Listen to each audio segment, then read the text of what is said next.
बिस्मिल्लाहिर्रहमानिर्रहीम, अस्सलाम वालेकुम। मैं हूं डॉक्टर ज़ियाउल्ला खान गाजी। आज हम बात करेंगे एपिलेप्सी के बारे में, जिसे हमारे यहाँ मिर्गी का दौरा भी कहा जाता है। इसमें यह होता है कि दिमाग के जो कनेक्शंस होते हैं जिस्म के साथ, वो वक्ती तौर के ऊपर डिस्कनेक्ट हो जाते हैं, जिसकी वजह से ये अटैक्स आते हैं मिर्गी के। एक होती है ग्रैंड माल एपिलेप्सी और एक होती है पेटेंट एपिलेप्सी। अब दोनों की आपको मैं अलामात और इनकी जो होम्योपैथिक मेडिसिन है उसके बारे में आपको मैं बताऊंगा। ग्रैंड माल या शदीद मिर्गी का दौरा ये चंद मिनट से लेके आधे घंटे तक रह सकता है।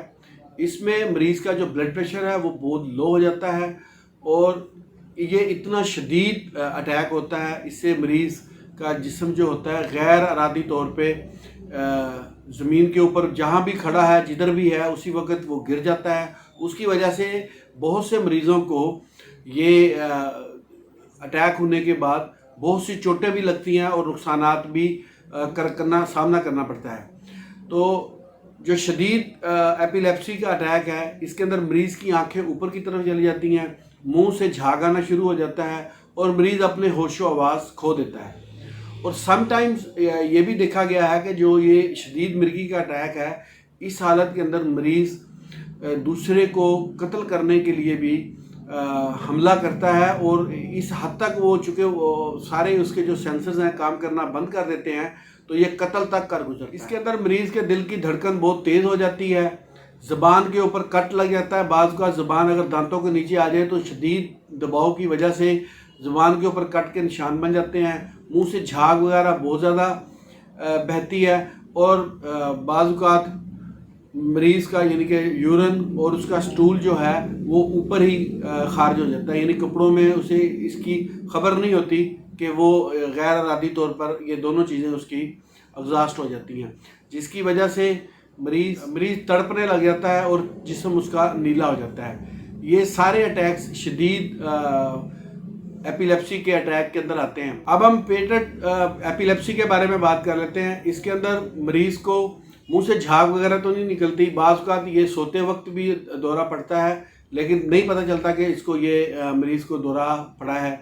और दूसरा सर, इसके साथ साथ इसके अंदर मरीज़ का भी तशन्नुजी चेहरा तो हो जाता है, लेकिन ये इतना ज़्यादा ख़तरनाक अटैक नहीं होता कि इसके अंदर मरीज़ बिल्कुल ही बेसुध हो जाए। सबसे अहम बात जो है वो इसके मर्ज़ की कि भी इसके असबाब क्या हैं जिसकी वजह से ऐसे होता है। ज़्यादातर तो ये केस देखा गया है कि ये मरूसियत के तौर पर ही ये एपिलेप्सी के अटैक्स होते हैं। अच्छा, ये छोटे बच्चों को खौफ या डर की वजह से अक्सर यानी कि मिर्गी के दौरे पड़ना शुरू हो जाते हैं, या जिन बच्चों के पेट के अंदर कीड़े वगैरह हों उनको भी ये एपिलेप्सी के अटैक्स होते हैं। और दूसरा, इसके साथ साथ ये एक मरूसियत के तौर पे, यानी जिनके पेरेंट्स के अंदर ये बीमारी हो तो ये कन्वर्ट है, बच्चों को भी ये मरूसियत के दौरे जो है ये एपिलेप्सी के दौरे पड़ते हैं मरूसियत की वजह से। दूसरा, नौजवानों में अक्सर झलक लगाने की वजह से, यानी मुश्त ज़नी की वजह से, या जब ज़िंदगी का मादा मनविया की कमी हो जाए, बहुत ज़्यादा बंदा आर्टिफिशियल तरीके से डिस्चार्ज हुआ हो, या जिस्म के अंदर खून की बहुत ज़्यादा कमी हो गई हो, या किसी डर या किसी खौफ की वजह से भी ये होना शुरू हो जाती है। या बहुत ज़्यादा दिमागी मेहनत करने वाले, शराब पीने वाले लोगों को, या जिन ख़वातीन के अंदर मेंसेस की खराबियाँ बहुत देर तक रहती हैं, उनको भी इसके अटैक्स होना शुरू हो जाते हैं। एहतियाती तदाबीर के बारे में बात कर लेते हैं कि कौन सी एहतियाती तदाबीर अगर अपनाई जाएँ तो ये जो एपिलेप्सी के अटैक्स हैं इनकी शिद्दत को कम किया जा सकता है और बर वक्त फिर किसी भी अच्छे होम्योपैथ डॉक्टर से रब्ता करके इसकी ट्रीटमेंट कराई जा सकती है।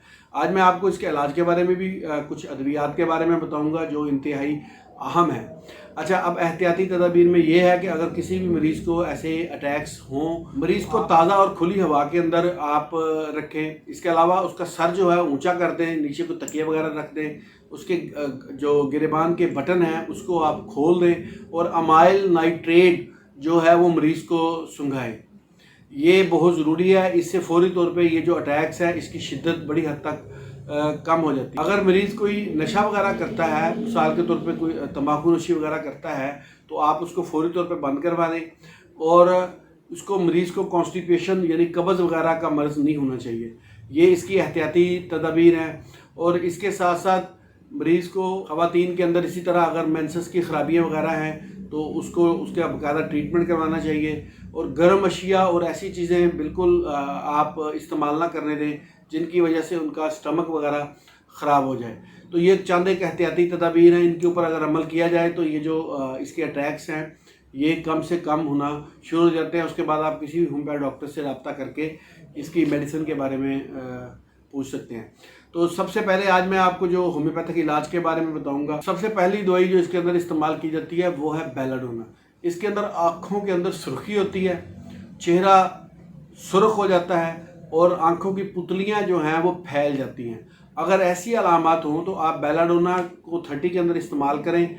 आप चंद मिनट के बाद भी इसको दोहरा सकते हैं। ये पैनिक जो अटैक हुआ है इसको एपिलेप्सी का उसको भी ठीक करती है, और अगर इसको कंटिन्यूसली यूज़ कर लिया जाए तो ये इसकी एक मुकम्मल ट्रीटमेंट भी है। अगली जो मेडिसिन है वो है क्यूप्रमेट। क्यूप्रमेट के अंदर तशन्जी झटके लगते हैं और मरीज़ को असाबी तौर पे कमज़ोरी भी होती है। क्यूप्रमेट उन मरीज़ों के लिए जिनको झटके लगते हैं, सर के अंदर तशन्नुज के दौरे पड़ते हैं या उनको असाबी कमज़ोरी हो, उनके लिए बेहद मुफीद दवाई है। क्यूप्रमेट का जो पेशेंट होता है इसका चेहरा जर्द हो जाता है, और इसमें एक ख़ास अलामत मैं आपको बताता हूँ। नए चांद के निकलने पर जिन लोगों को एपिलेप्सी के अटैक्स होते हैं उनकी दवाई बड़ी हद तक क्यूप्रमेट होती है। अगर ऐसी अलामत हों तो आप इसको 30 के अंदर इस्तेमाल करें। सुबह दोपहर शाम 8 से 10 कतरे एक घूंट पानी में कुछ अर्सा मतवातर इस्तेमाल करने से आप इसके अटैक से बच सकते हैं। अगली जो दवाई है वो है नक्स वमीका। नक्स वमीका एपिलेप्सी की बड़ी अच्छी मेडिसिन है, और इसकी ख़ास अलामत यह है कि जो एपिलेप्सी का मरीज़ होगा उसको कब्ज़ भी साथ होगी, और इसके साथ साथ उसके चेहरे का रंग फीका फीका होगा। ये इसकी एक ख़ास अलामत है। नक्स वमीका के जो मरीज़ होते हैं इनके हाथ और बाजू सुन्न होना शुरू हो जाते हैं। अगर ऐसी अलामत हों तो आप नक्स वमीका को इस्तेमाल करें। ये इसका भी तरीकाकार यही है। इसको 3x के अंदर इस्तेमाल करना चाहिए। इसको भी अगर आप चंद दिन तक इस्तेमाल करते हैं, ना सिर्फ इससे कब्ज़ ठीक हो जाती है बल्कि ये जो एपिलेप्सी के अटैक्स है ये भी कम हो जाता है। अगली मैं एक बड़ी अहम मेडिसिन आपको बताऊंगा, ये है काली भ्रूम। अगर ख़वातीन को हैज़ की ख़राबियों की वजह से अटैक होना शुरू हुए हैं, और मर्दों को मादा मनविया की कमी की वजह से मिर्गी के अटैक होने शुरू हुए हैं, यानी कि उन क़ुव्वत मर्दमी की कमी हो और असाबी कमज़ोरी हो, और ख़वातीन को मेंसेस के प्रॉब्लम्स हों और जिसकी वजह से उनको अटैक्स होना शुरू हुए हैं, तो वो काली भ्रूम को इस्तेमाल करें। इसको मैंने 30 के अंदर बहुत मुफीद साबित हुआ है मेरे क्लिनिकल प्रैक्टिस में। तो आप इसको अगर चंद हफ्तों तक इस्तेमाल करते हैं तो ये ना सिर्फ उन मसलों को ठीक करते हैं, इसके साथ साथ ये एपिलेप्सी के लिए भी एक बेहतरीन मेडिसिन है। बहुत शुक्रिया, अपना ख्याल रखिएगा। अल्लाह हाफिज़।